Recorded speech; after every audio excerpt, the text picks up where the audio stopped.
అందరికీ నమస్తే. Welcome to my channel V for vocabulary in Telugu. ఈరోజు ఒక కొత్త టాపిక్తో మీ ముందుకు వచ్చానండి. సో అది చెప్పుకోబోయే ముందుగా ప్రీవియస్ వీడియోలో ఇచ్చినటువంటి ఛాలెంజ్కి ఆన్సర్ ఇప్పుడు తెలుసుకొని ఈరోజు ఒక కొత్త టాపిక్ నేర్చుకుందాం మనందరం. సో నేను మీకు ఇచ్చినటువంటి ఛాలెంజ్ వచ్చేసరికి ల్యాక్ ఎలా పలకాలి, ల్యాక్ అని పలకాలి. సో ల్యాక్ అన్నా ల్యాక్ ఆఫ్ అన్నా మీనింగ్ ఒకటే. అంటే ఏంటనేది అర్థం, ఎలా పలకాలి, ఎలా యూజ్ చేయాలనేది ఇప్పుడు క్లియర్గా నేర్చుకుందాం. ల్యాక్ అంటే లేకపోవడం, ల్యాక్ ఆఫ్ అన్నా కానీ లేకపోవడం అని అర్థం అన్నమాట. లేకపోవడం, లోపం, కొరత, అవసరమైనది తక్కువగా ఉండడం అని చెప్పాల్సిన సందర్భంలో అడ్వాన్స్డ్ లెవెల్లో ల్యాక్ అని చెప్తామన్నమాట. సో మనం చంకు మెథడ్లో దీన్ని మనం ఎలా పలకాలి, ఇది సింగిల్ సిలబలే కాబట్టి ల్యాక్ ఎలా పలకాలి అనేది కూడా మీకు బాక్స్లో ఇచ్చాను చూడండి. ల్యాక్ ల్యాక్ అని పలకాలి. సో దీన్ని మనం జనరల్గా absence, want, need, insufficiency, shortage, shortfall, scarcity అని చెప్పాల్సిన సందర్భంలో అడ్వాన్స్డ్ లెవెల్లో మనం ల్యాక్ ఆఫ్ ఆర్ ల్యాక్ అని వాడతామన్నమాట. సో మనం ఎగ్జాంపుల్ ద్వారా he failed due to lack of preparation. He failed due to lack of preparation అంటే అతను ప్రణాళిక సరిగా లేకపోవడం వల్ల విఫలమయ్యాడు అని అర్థం అనమాట. ల్యాక్ ఆఫ్ ప్రిపరేషన్ అంటే ప్రణాళిక సరిగా లేక అర్థం. ఇంకొక ఎగ్జాంపుల్ కూడా చూద్దాం. Lack of water is a big problem. Lack of water అంటే వాటర్ లేకపోవడం. అసలు ఊహించుకుంటేనే భయంకరంగా ఉంది. వాటర్ లేకపోతే మనం అసలు ముందు అడుగు వేయగలుగుతామా? ప్రతి పనికి మనకి నీళ్లు కావాలి. సో ఇది కరెక్ట్ ఎగ్జాంపుల్ అన్నమాట. నీటి లేమి అనేది ఒక పెద్ద సమస్య. Lack of water is a big problem. So అర్థమైందనే అనుకుంటున్నాను. ఈరోజు మనం చెప్పుకోబోయే కొత్త టాపిక్ గురించి నేను ఇప్పుడు చెప్తాను. అడ్జెక్టివ్స్. ఇప్పుడు మనం అడ్జెక్టివ్స్ అడ్వాన్స్డ్ లెవెల్లో యూజ్ చేసే అడ్జెక్టివ్ లిస్ట్ నేర్చుకుందాం మనం. సో అసలు అడ్జెక్టివ్ అంటే ఏంటి? ఒక విశేషణం. ఒక విశేషణం అంటే మళ్ళీ ఇది క్వశ్చన్ మార్క్. అసలు విశేషణం అంటే ఏంది? ఏదైనా సరే ఒక నామవాచకం అంటే ఏదైనా పేరు, అంటే అది మనిషి కావచ్చు, ఒక జంతువు కావచ్చు, అది ఏదైనా కావచ్చు. లేదా సర్వనామం అంటే ప్రొనౌన్. ప్రొనౌన్ అంటే ఏంటి అసలు? మనం ఇప్పుడు మన పేరుకు బదులు ఆమె, అతను, ఇతను, వాళ్ళు, వీళ్ళు అని చెప్తూ ఉంటారు కదా, ఇది అది అని, అది సర్వనామం అన్నమాట. వాటి యొక్క లక్షణాలు లేదా గుణాలను వివరించే పదాన్నే అడ్జెక్టివ్ అంటారు. ఇది చాలా చాలా ఇంపార్టెంట్. సో జనరల్గా చెప్పాలి అంటే ఏదైనా వస్తువు లేదా వ్యక్తికి సంబంధించిన లక్షణాన్ని వివరించేది.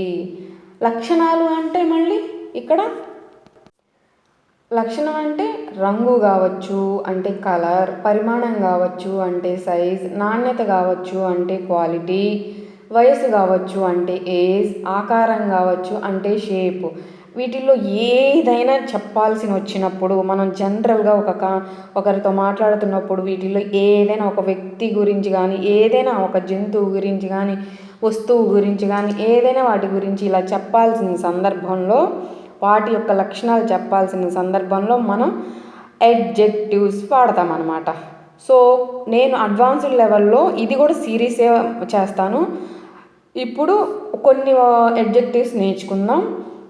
ఇది సిరీస్ కంటిన్యూ చేస్తాను. మీకు కనుక నచ్చినట్టయితే ఖచ్చితంగా కింద కామెంట్ చేయండి, కంటిన్యూ చేయండి, సిరీస్ చేయండి అని. మీ అందరి కామెంట్స్ నాకు చాలా వాల్యుబుల్, మన ఛానల్ గ్రోత్కి చాలా వాల్యుబుల్. Please comment. వాటిలో భాగంగా మొదటిది వచ్చేసరికి ఓసటైల్. ఓసటైల్ ఇక్కడ ఆర్ అనేది సైలెంట్, మనం లోపల పలుకుతాం, బయటికైతే ఆర్ యొక్క ప్రొనౌన్సేషన్ అనేది బయటికి రాకూడదు. ఇది ప్రొనౌన్సేషన్ అన్నమాట, కరెక్షన్. ఓసటైల్ ఎలా పలకాలి? నాతో పాటు కలిపి పలకండి. ఓసటైల్, ఓసటైల్. ఓకేనా? ఓసటైల్ అంటే బహుముఖ ప్రతిభ కలిగిన, సింపుల్గా మనకు అర్థమైన భాషలో చెప్పాలి అంటే చాలా టాలెంట్, అబ్బా అతనికి చాలా టాలెంట్ ఉంది, అన్నీ వచ్చు, అన్ని కళలు ఉన్నాయి అంటూ ఉంటాం కదా, అదనమాట. అసలు చెప్పాలి అంటే అనేక విధాలుగా ఉపయోగపడడం, లేదంటే చాలా పనులు ఒకరిలోనే వచ్చి ఉండడం, చాలా పనులు అన్నీ కూడా ఒకళ్ళు మెయింటైన్ చేయడం, వీళ్ళందరిని ఏమంటారంటే వర్సటైల్ పర్సనాలిటీ అంటారు. అంటే వాళ్ళకి అన్నీ మేనేజ్ చేయగలుగుతారు, అన్నీ చేయగలుగుతారు, వాళ్ళకి చాలా టాలెంట్ అనమాట, మల్టీ టాలెంటెడ్ అంటూ ఉంటాం కదా. అలాంటి సందర్భంలో మనం వర్సటైల్ అని అడ్వాన్స్డ్ లెవెల్లో వాడతామన్నమాట. దీన్ని మనం జనరల్గా able to adapt to many functions or activities అంటే ఎట్ ఏ టైం కానీ, లేదంటే ఒక మనిషికి అన్ని కళలు వచ్చి ఉండడం, నీకు ఆల్రెడీ ఎక్స్ప్లెయిన్ చేశాను కదా, అదని అర్థం అనమాట.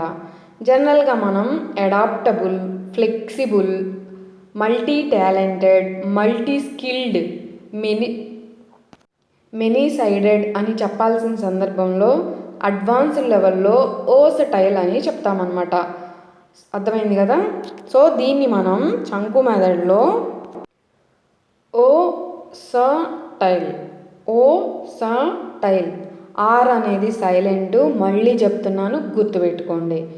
సో ఎలా పలకాలనేది కొత్తగా వాళ్ళ కోసం ఇక్కడ బాక్స్లో ఇచ్చిన మెథడ్ని చంకు మెథడ్ అంటారు. చంక్స్ అంటే ముక్కలు, ముక్కలు అంటే సిలబల్స్ అనమాట. ఇక్కడ వర్సటైల్లో ఎన్ని సిలబల్స్ ఉన్నాయి? 3 సిలబల్స్ ఉన్నాయి. సో అర్థమైంది కదా, ఈజీగా ప్రొనౌన్స్ చేయడానికి ఇదొక మెథడ్ అనమాట. సో ఎలాంటి కష్టమైన పదమైనా, నోరు తిరగని పదమైనా, ఇంకొకటి చంకు మెథడ్ అనేది స్పెల్లింగ్ ఈజీగా తప్పుపోకుండా రాయడానికి కూడా చాలా చాలా ఇంపార్టెంట్ అయిన ఏకైక మెథడ్ అనమాట చంక్ మెథడ్. ఓకేనా. సో దీని ఎగ్జాంపుల్ ద్వారా she is a versatile singer. She is a versatile singer అంటే ఆమె బహుళ శైలిలో పాడగల గాయని.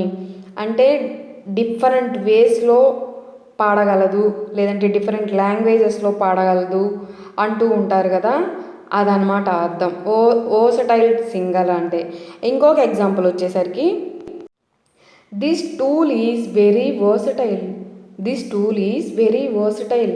ఈ పరికరం అనేది చాలా విధాలుగా ఉపయోగపడుతుంది అని అర్థం అనమాట. సో క్లియర్గా అర్థమైందని అనుకుంటున్నాను. Coming to the next word. Next word వచ్చేసరికి ఎలగెంట్. ఎలా పలకాలి? నాతో పాటు ప్రొనౌన్స్ చేయండి. Elegant, elegant. మళ్ళీ ఎలిగెంట్ అని పలకద్దు, రాంగ్ ప్రొనౌన్సియేషన్. ఎలగెంట్, ఎలగెంట్ అని పలకాలి. సో ఎలగెంట్ అంటే అందమైన, సొగసైన, పొద్దికైన, సొంపైన, లేదంటే ఆకర్షణీయమైన అని అర్థం అనమాట. అంటే క్లాస్గా ఉన్న, తేటగా ఉందా, ఇవన్నీ కూడా అర్థాలు. అంటే ఒక అందాన్ని వర్ణించడానికి ఉపయోగించే ఒక యాడ్జెక్టివ్ అనమాట. ఇది జనరల్గా చాలా ఇంపార్టెంట్, ఎక్కువగా మనం వాడే పదమే.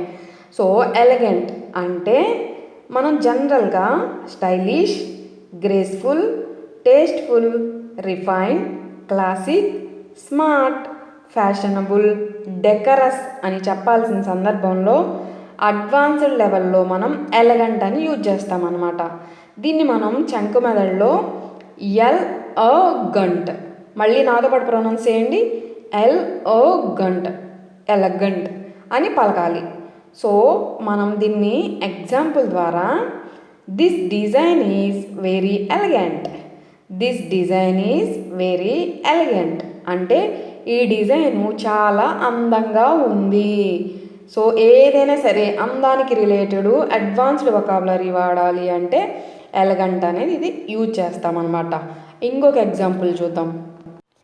She has an elegant hand writing. She has an elegant hand writing అంటే ఆమె చేతి రాత చాలా అందంగా, సుందరంగా, సొంపుగా, ఇవన్నీ వస్తాయి, ఉంది అని, ఉంటుంది అని అర్థం అనమాట. సో అర్థమైంది కదా. Coming to the next word, greedy. Greedy, నాతో పాటు పలకండి, గ్రీడీ. గ్రీడీ అంటే అత్యాశ, పిసినారి, మితిమీరిన ఆశ కలిగి ఉండడం, లోబి అంటూ ఉంటాం కదా మన పెద్దవాళ్ళు, సో మన తాతయ్యలు, అమ్మమ్మలు, అదనమాట. ఆశ పడడం, మితిమీరిన ఆశాపరులని గ్రీడీ పర్సన్స్ అంటారు. సో మనం జనరల్గా ఈగర్, డిజైరియస్, మైజర్లీ, పిగ్గీష్ అని చెప్పాల్సిన సందర్భంలో అడ్వాన్స్ లెవెల్లో గ్రీడీ అని వాడతామన్నమాట. దీన్ని మనం చంకు మెదడులో ఎలా పలకాలి? గ్రీడ్ ఈ అని విడదీసి పలకడం ద్వారా ఈజీగా ప్రొనౌన్స్ చేయడంతో పాటుగా స్పెల్లింగ్ కూడా తప్పుపోకుండా రాయొచ్చు అనమాట. సో మనం దీన్ని ఎగ్జాంపుల్ ద్వారా greedy people never feel satisfied. Greedy people never అంటే ఎప్పటికీ, ఫీల్ సాటిస్ఫైడ్ ఎప్పటికీ కూడా వాళ్ళు తృప్తి ఉండదన్నమాట. వాళ్ళకి ఎంత ఇచ్చినా కానీ ఇంకా కావాలి, ఇంకా ఏం పెడతారు, ఇంకా ఏమున్నాయి, ఇదన్నమాట. ఇలాంటి సందర్భాల్లో మనం గ్రీడీ అనే అడ్వాన్స్డ్ వర్డ్ని వాడతాం. అంటే అత్యాశ ఉన్నవారికి ఎప్పటికీ తృప్తి ఉండదు అనేది అర్థం అన్నమాట. ఇంకొక ఎగ్జాంపుల్ వచ్చేసరికి he is a greedy man. అతను మితిమీరిన ఆశ కలిగిన వాడు. అతనికి ఎంత ఇచ్చినా కానీ వాడికి ఆశ ఇంకా పోదు అని చెప్పాల్సిన సందర్భంలో ఈ వొకాబులరీని వాడతామన్నమాట. హాష్. నెక్స్ట్ వర్డ్ వచ్చేసరికి హాష్. జనరల్గా మనం దీనిలో ప్రొనౌన్సియేషన్ మిస్టేక్ చేస్తున్నాం. ఏంటి? చిన్నప్పటి నుంచి వింటూ ఉంటాం కదా, ఏమని? హార్ష్ అంటూ ఉంటారు. హార్ష్ అనేది రాంగ్ ప్రొనౌన్సియేషన్ అండి. హాష్ అని పలకాలి. హాష్ అంటే కఠినమైన, గట్టిగా ఉండే, నిర్దయమైన, జాలి లేనటువంటి అన్నమాట. నొప్పి కలిగించే స్వభావం ఉన్న వాళ్ళకి వాడతాం ఇది, మొరటుగా ఉన్న వాళ్ళకి. సో అర్థమైంది కదా. దీన్ని మనం జనరల్గా స్ట్రిక్ట్, అన్కైండ్, అన్ప్లెజెంట్, హార్డ్, మెర్సీలెస్ అని చెప్పాల్సిన సందర్భంలో అడ్వాన్స్డ్ లెవెల్లో హాష్ అని వాడతామన్నమాట. దీన్ని మళ్ళీ ప్రొనౌన్స్ చేయండి. ఎలా పలకాలి చంకు మెదడులో? హాష్. ఎన్ని సిలబల్స్ ఉన్నాయి? సింగిల్ సిలబల్ అన్నమాట. సో దీన్ని మనం ఈజీగా ఎగ్జాంపుల్ ద్వారా the teacher gave a harsh punishment. గురువు కఠినమైన శిక్ష విధించారు. గేవ్ ఇచ్చారు కదా. సో గేవ్ అనేది పాస్ట్ టెన్స్, జరిగిపోయిన కాలానికి సంబంధించింది. విధించారు కదా. సో నెక్స్ట్ ఎగ్జాంపుల్ వచ్చేసరికి don't be harsh with children. పిల్లలతో కఠినంగా, నిర్దయగా ఉండకండి అని అర్థం అనమాట. అంటే కొంతమంది చాలా స్ట్రిక్ట్ పనిష్మెంట్లు, క్రమశిక్షణ అని చెప్పి వాళ్ళు మెంటల్లీ డిస్టర్బ్ అయ్యే పనిష్మెంట్లు ఇస్తూ ఉంటారు. అలాంటివి చేయొద్దు అని అర్థం అనమాట. సో అర్థమైంది కదా. Coming to the next word వచ్చేసరికి టెన్స్. ఎలా పలకాలి? టెన్స్ అంటే పదులు అని కాదు అర్థం. టెన్స్. మీరు మ్యాచెస్ చూసినప్పుడు అబ్బా ఇండియా పాకిస్తాన్ మ్యాచ్ ఎంతమంది టెన్షన్తో చూసేవాళ్ళు ఉన్నారు, దాన్ని టెన్స్ అంటామన్నమాట అడ్వాన్స్డ్ వొకాబులరీలో. ఓకేనా? అర్థమైంది కదూ. అంటే ఉత్కంఠతో కూడిన, ఒత్తిడిగా ఉన్న, భావోద్వేగంగా, ఆందోళనతో కూడిన. ఓకేనా? ఇవన్నీ అర్థాలు వస్తాయి అన్నమాట. దీన్ని మనం జనరల్గా full of nervousness, stress, stain, stiff, tight, rigid, worried, nervous, anxious, upset, uneasy అని చెప్పాల్సిన సందర్భంలో అడ్వాన్స్డ్ లెవెల్లో డోంట్ బీ టెన్స్, మీరు అంత ఆందోళన పడద్దు, ఆందోళనగా ఉండకండి అంటూ ఉంటారు కదా, అదనమాట. అదే మామూలుగా జనరల్గా అయితే టెన్షన్, ఇది సింపుల్గా చెప్పాలి అంటే. సో దీన్ని మనం అడ్వాన్స్డ్ లెవెల్లో వాడతాం. దీన్ని మనం చంకు మెదడులో ఎలా పలకాలి? నాతో పాటు కలిపి పలకండి. టెన్స్ అని పలకాలి. మనం దీన్ని ఎగ్జాంపుల్ ద్వారా the match was very tense. ఆ మ్యాచ్ అనేది చాలా ఉత్కంఠంగా ఉంది. వాజ్ అనేది పాస్ట్ టెన్స్, అంటే జరిగిపోయిన కాలానికి సంబంధించింది, గుర్తుపెట్టుకోండి. ఇంకొక ఎగ్జాంపుల్ వచ్చేసరికి he look tense before the exam. పరీక్షకు ముందు అతను ఆందోళనగా, అంటే చాలా భయంగా, కంగారు పడుతూ చాలా ఒత్తిడిగా కనిపించాడు అని అర్థం. సో నేను ఈరోజు మీకు ఇవ్వబోయే ఛాలెంజ్ వచ్చేసరికి టెస్ట్ ఆఫ్ ది డేలో ఆ వర్డ్ని ఎలా పలకాలి, pronunciation, at the same time దాన్ని మనం ఎన్ని అర్థాలుగా వాడచ్చు, సెంటెన్స్లో ఎలా యూజ్ చేయాలి, ఎన్ని రకాలుగా మాట్లాడచ్చు, ఇవన్నీ మనం నెక్స్ట్ వీడియోలో తెలుసుకుందాం. తెలిసినా తప్పైనా పర్వాలేదు, ఖచ్చితంగా కామెంట్ చేయండి. మళ్ళీ చెప్తున్నాను, మీ కమెంట్స్ అనేవి నాకు చాలా వాల్యుబుల్. Please comment. అండ్ మీకు ఈ వీడియో కూడా నచ్చింది, యూస్ఫుల్ అని అనుకుంటున్నాను. మీకు నచ్చినట్లయితే ఖచ్చితంగా లైక్ చేయండి. ఎవరికైనా యూస్ఫుల్ ఉంది అంటే కనుక మర్చిపోకుండా తప్పకుండా షేర్ చేయండి. మీరు ఈరోజే కొత్తగా మన ఛానల్ని చూస్తున్నట్లయితే మీకు కంటెంట్ ఏమన్నా యూస్ఫుల్ ఉంది అంటే కనుక తప్పకుండా సబ్స్క్రైబ్ చేసుకోండి. మీ అందరి సపోర్టు ఇలాగే ఉంటుంది, ఇలాగే ఉండాలి అని కోరుకుంటున్నాను. Thank you so much for watching my videos.